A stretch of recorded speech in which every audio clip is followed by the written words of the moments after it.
নমস্কার বন্ধুরা, info Bengal news চ্যানেলে আপনাদেরকে স্বাগতম জানাই। আজকে এই ভিডিওর মাধ্যমে একটি মানুষরূপী জন্তু সম্বন্ধে আলোচনা করব, যে আমাদের ভারতবর্ষের উত্তরপ্রদেশের বলরামপুর জেলার থেকে গ্রেপ্তার করা হয়েছে এবং তার নাম হলো ছাঙ্গুর বাবা। সেই ছাঙ্গুর বাবা এখন ইডির কবজায় পড়ে রয়েছে। পাশাপাশি উত্তরপ্রদেশের পুলিশ, উত্তরপ্রদেশের সরকার তার পিছনে পড়ে রয়েছে এবং তাকে কেন গ্রেপ্তার করা হয়েছে, তার অ্যাকাউন্টটাকে কেন সিজ করা হয়েছে, তাকে কেন এইভাবে পুলিশ হেফাজতে রাখা হয়েছে, তা আমাদের প্রত্যেকেরই কম বেশি জানা রয়েছে। এবং পাশাপাশি যে খবরটি আরও বেশি বেশি করে দিনের পর দিন এগিয়ে আসছে বা আমরা জানতে পারছি, সেটি হলো পশ্চিম এশিয়া থেকে 500 কোটি টাকা সে নিয়েছিল। দেশে বিদেশে তার প্রচুর অ্যাকাউন্ট রয়েছে। ছাঙ্গুর নামের এই বাবা, একে গ্রেপ্তার করেছে ইডি। একে ছাঙ্গুর না বলে ছাগল টাগল বলাই ভালো। আসল কথা হলো যে জামাল উদ্দিন ওরফে এই ছাঙ্গুর বাবাকে এবার গ্রেপ্তার করলো ইডি, কারণ ধর্মান্তরণের গ্যাং চালানোর জন্য পশ্চিম এশিয়া থেকে তাকে প্রায় 500 কোটি টাকা পাঠানো হয়েছিল বলে অভিযোগ রয়েছে। সেই আর্থিক লেনদেন খতিয়ে দেখবে ইডি এবং উত্তরপ্রদেশের বলরামপুর জেলায় তল্লাশি চালিয়ে ধর্মান্তকরণ গ্যাংয়ের সন্ধান পেয়েছে পুলিশ।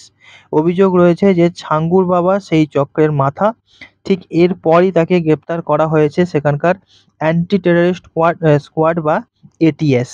এবং তদন্তে নেমে শারজা, দুবাই সহ বিদেশের বিভিন্ন জায়গায় ছাঙ্গুর বাবার ব্যাংক অ্যাকাউন্টের সন্ধান পেয়েছে তদন্তকারীরা।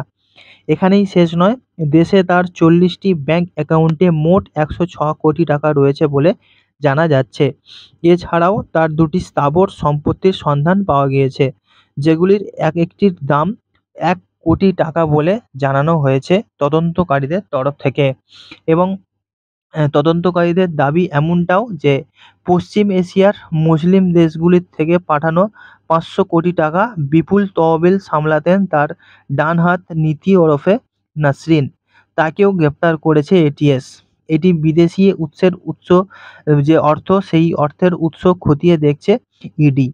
উত্তরপ্রদেশ পুলিশ জানিয়েছে যে দরিদ্র, অসহায় শ্রমিক, তথাকথিত সমাজের নিচু শ্রেণী এবং বিধবা মহিলারাই ছিল ছাঙ্গুর বাবার ধর্মান্তরিত কারবারের গ্যাংয়ের নিশানায়।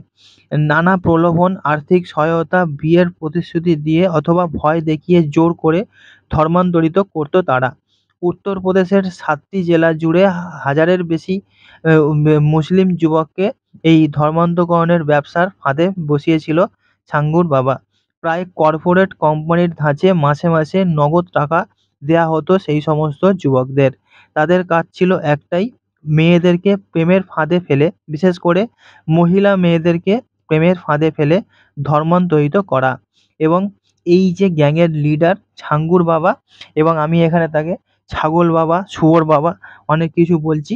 এবং ছাঙ্গুর বাবার থেকে ছাগলের বাচ্চা বা শুয়োরের বাচ্চা এটাই বলাই ভালো, কারণ তার যা কর্মকাণ্ড, সেই কর্মকাণ্ড জানার পর আমার তো এর থেকে আর বেশি ভালো কিছু বলতে ইচ্ছা করছে না। আপনাদের কি বলতে ইচ্ছা করছে, আপনাদের কি বক্তব্য, অবশ্যই আপনারা কমেন্ট করে জানাতে পারেন। তো বন্ধুরা, আপডেট ছিল এই পর্যন্ত। এখন যোগী আদিত্যনাথের রাজ্য উত্তরপ্রদেশে এরকম ঘটনা ঘটেছে এবং আগামী দিনে যে তদন্ত চলছে, সেই তদন্তের পর তার কি শাস্তি হতে পারে এবং যোগী আদিত্যনাথ কি কোন জায়গায় নিয়ে গিয়ে তাকে শাস্তি দিতে পারে, সবটাই জানার জন্য অবশ্যই আমাদের সুদূর ভবিষ্যতে যে তদন্তকারী দল এখন তদন্ত করছে তাদের দিকেই তাকিয়ে থাকতে হবে।